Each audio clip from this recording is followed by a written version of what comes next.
नमस्कार विद्यार्थी मित्रांनो, व्हीके सक्सेस क्लासेसमध्ये आपल्या सर्वांचं स्वागत आहे। या क्लासेसमध्ये स्कॉलरशिप परीक्षेची तयारी कशी करावी त्यावरील आधारित प्रश्न आणि त्यासाठी लागणारे सोपे सोपे अप्रोचेस आपण शिकणार आहोत। आज आपण काय शिकणार आहोत तर आज आपण युनिट कन्व्हर्जन म्हणजे जे तुम्ही आता अंतर मोजायचं असलं तर कुठला एकक वापरता, आता वस्तुमान मोजायचं असलं तर कुठला एकक वापरता। वस्तुमान मोजण्यासाठी आपण काय वापरतो, ग्रॅम, किलोग्रॅम्स वापरतो। आणि आता अंतर मोजायचं असलं तर आपण काय करतो, कुठला एकक वापरतो, आपण मीटर हे एकक वापरतो अंतर मोजण्यासाठी। तर आपण आता याचं युनिट कन्व्हर्जन कसं करायचं ते बघूया। म्हणजेच काय, किलोमीटर मध्ये दिले असतील तर सेंटीमीटर मध्ये कसं त्याला करायचं, आणि जर सेंटीमीटर दिले असतील तर किलोमीटर मध्ये कसं करायचं हे आपण शिकणार आहोत। तर त्यासाठी तुम्हाला आधी हा क्रम लक्षात ठेवावा लागेल। कुठला क्रम तर kilo, hecto, deca, metre, deci, centi, milli.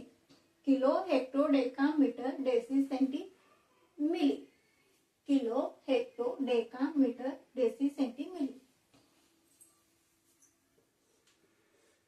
सगळ्यात सेंटरला कुठलं बघा, मीटर सेंटरला आहे। मीटरच्या वरती 3 आहे आणि मीटरच्या नंतर 3 आहे। मीटरच्या वरती कुठले कुठले आहेत, डेकामीटर, हेक्टोमीटर आणि किलोमीटर। आणि मीटरच्या नंतर कुठले कुठले आहेत, डेसिमीटर आहेत, सेंटीमीटर आणि मिलीमीटर। मिलीमीटरचं एकक काय आहे तर एमएम असं वापरतो, पण सेंटीमीटरचं सीएम, डेसिमीटरचं डीएम, मीटरचं एम, आणि डेकामीटरचं बघा डॅम, डीएम डॅम असं वापरतात, आणि डेसिमीटरचं डीएम असं वापरतात, हेक्टोमीटरचं एचएम, किलोमीटरचं केएम। किलो हा क्रम तुम्ही पाठ करून ठेवायचा, kilo, hecto, deca, metre, deci, centi आणि मिली। आता आपण बघूया याचं कन्व्हर्जन कसं करायचं। हा जर असं तुम्ही मी जसं लिहिलंय ना तसं लिहायचं पुढं। आता हे मी उदाहरणात दिले तर याच्या जागी तुम्ही दुसरे कुठलेही उदाहरण घेऊ शकता। त्याचं कन्व्हर्जन कसं करायचं त्यासाठी तुम्ही घरी प्रॅक्टिस करा। प्रॅक्टिस केला की तुम्हाला लक्षात राहील।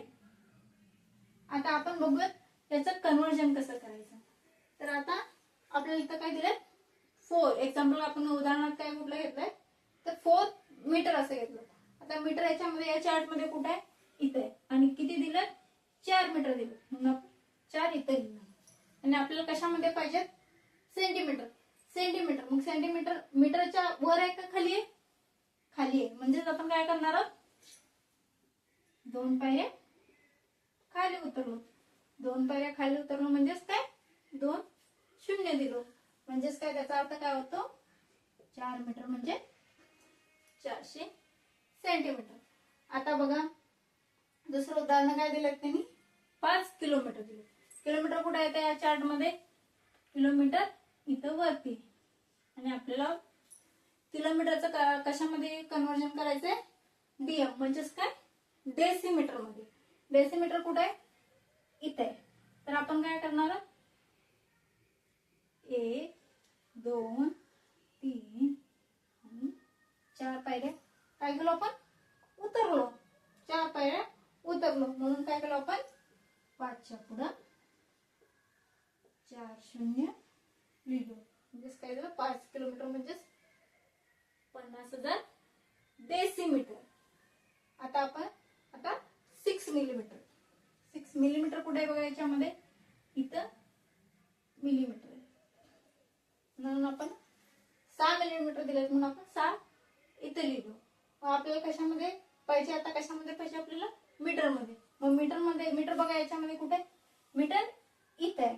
तर आपण काय करणार, 1 2 3 पायऱ्या चढून जाणार आहोत।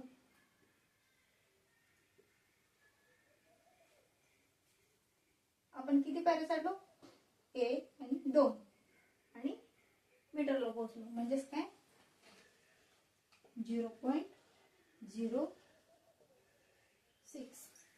1 आणि 2 मीटरला पोहोचलो, म्हणजेच काय इथं पॉइंट द्यायचं, 0.006।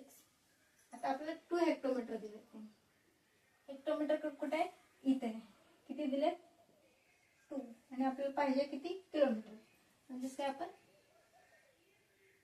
1 पायरी चढलो, 0.2 किलोमीटर. आता इथे दिले ते 8 सेंटीमीटर. सेंटीमीटर कुठे आहे? इथे. आपल्याला पाहिजे किती? डेकामीटर. डेकामीटर बघा कुठे? 1 2 3. 1 आणि 2 हे पायऱ्या चढलो आपण. जस्ट 0.08.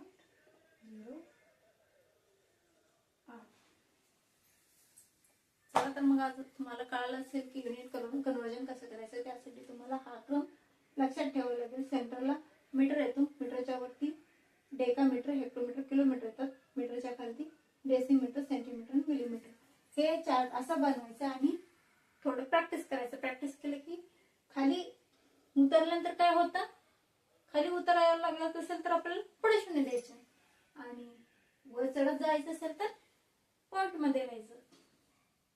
हे तुम्ही लक्षात येण्यासाठी तुम्हाला थोडस तुम्ही वेगवेगळे असंच लिहून घ्या आणि वेगवेगळे असं चार्ट बनवा आणि वेगवेगळे उदाहरण घ्या तुमच्या आईवडिलांच्या मदतीने आणि तुम्ही ते प्रॅक्टिस करा. म्हणजे तुम्हाला युनिट कन्वर्जन मध्ये कन्फ्युजन होणार नाही. जर व्हिडिओ आवडला असेल तर लाईक नक्की करा, चॅनलला सबस्क्राईब करा आणि तुमच्या मित्रांबरोबर शेअर करा. धन्यवाद.